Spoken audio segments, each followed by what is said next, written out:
Good morning guys. Kasabong Luzon Business Pinala, lalo na sa inyong aking mga followers, aking mga viewers, aking subscribers dito sa aking channel YouTube Kalyaw Kasabong TV. Sa umaga na ito ngayon, nandito ako nagpupuntin sa bahay, magbigay naman ko kunting tips sa inyo sa kaalaman ko sa pagpapalahig manok. Bago ang lahat ipagpatuloy ko, kasabong ipakilala ko na sa inyo ang hawak ko nga manok ngayon sa umaga na ito ngayon. Linyada lang din ito siya ng Boston Sweater. Gilupit, bilaw din ang paa nito.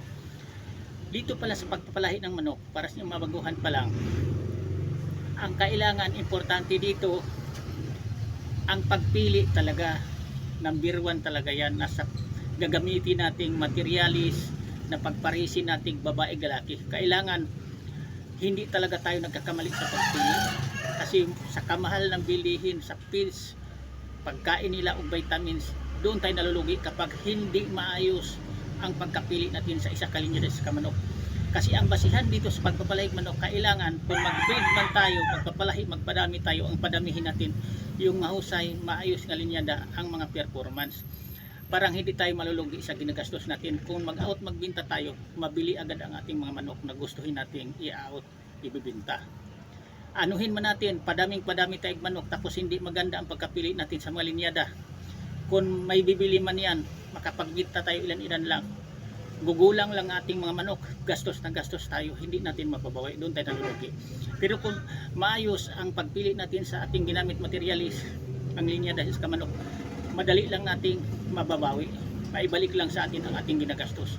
Kasi balik-balikan, ang daming kumukuha, hindi nga abot na gugulang, abot ng 1 taon ang isa ka manok, 6 months pa lang, 4 months, ang dami nang gustong kumukuha kapag makita na nila ang kustura, pormahan sa isa ka manok ng ilagaan natin yung pinapalahi.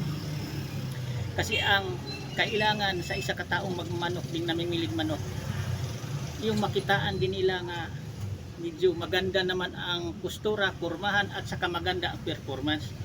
Kasi kung nagpanalo sa kanila, pinagcha-champion nila ang binibiling manok nila sa atin, balik-balikan na yan. Kung may pira nga sila, kung maka-premyo sila, alam mo ba ang nakuha nilang pa-premyo?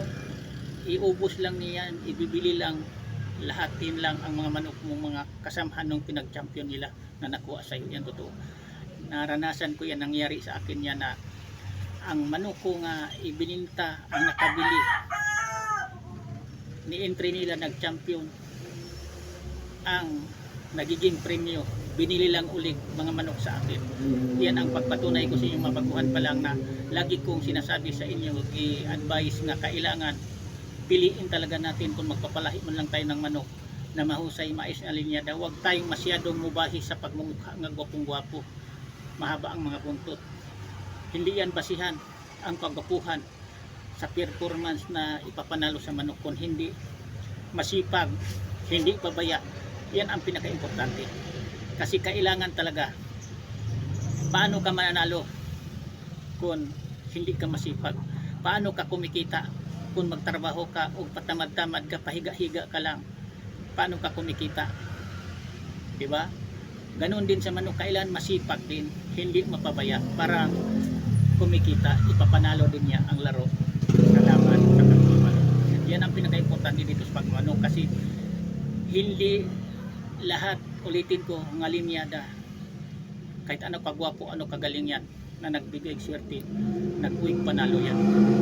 Kailangan talaga, kung may manok kayong linyada, tulad ng minamanok ko nga mga winner ngayon, na yan ang pinagpatuloy kong pinadami, pinalahi ko lang dahil nag-uwing panalo, at saka ang nagiging mga anak, yung ni-out ni binta ko, karamihan na nagdaan talaga kung panalo na siya ang kumukuhag manok sa akin.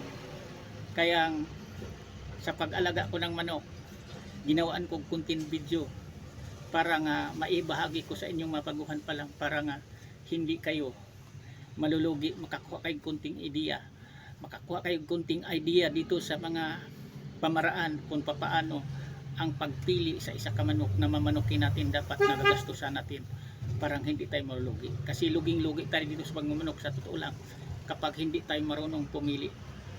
Bukod na marunong tayong pumili, importante din, marunong din tayong gumastos, kasi magastos ang manok, tapos alagaan natin ng mabuti, pag husayan din natin ang pag-alaga natin, parang maglaki din sila na malusog, malakas ang pangatawan, mabili agad ang ating manok. Kasi kung naglaki din ang ating mga manok nga sakitin, payatin, babansot, lugi din tayo niyan. Kahit ano pa quality ang manok mo, kapag nagkasakit-sakit niyan, luging-lugi ka na yan, kasi hindi na mabili yan kung payatin na ang pangatawan niya. Kailangan pagandahin mo muna ang pangatawan bago mabili yan. Kailang malaki pa ang gastusin mo bago gumanda ang pangatawan. Hindi tulad ng healthy maglaki mula pagkasisiw pa lang, pagdating ng 6 months, mabili niya dahil maganda na ang kustura, performance sa manok. Maakit na, magustuhan na sa namimili o manok sa atin. Yan lang, maraming salamat ulit sa panood. Bukas uli, ibang topic paliwanag ko sa inyo. Sana mayroon kayong kunti man lang na matutunan o makuhang kunting idea, pangdagdag sa kaalaman nyo tungkol sa pagpili o sa pag-alaga, sa pagpalahi ng manok, parang hindi tayo malulugi sa ginagastos natin. Thank you ulit sa pagpanood sa inyo lahat. Bye-bye.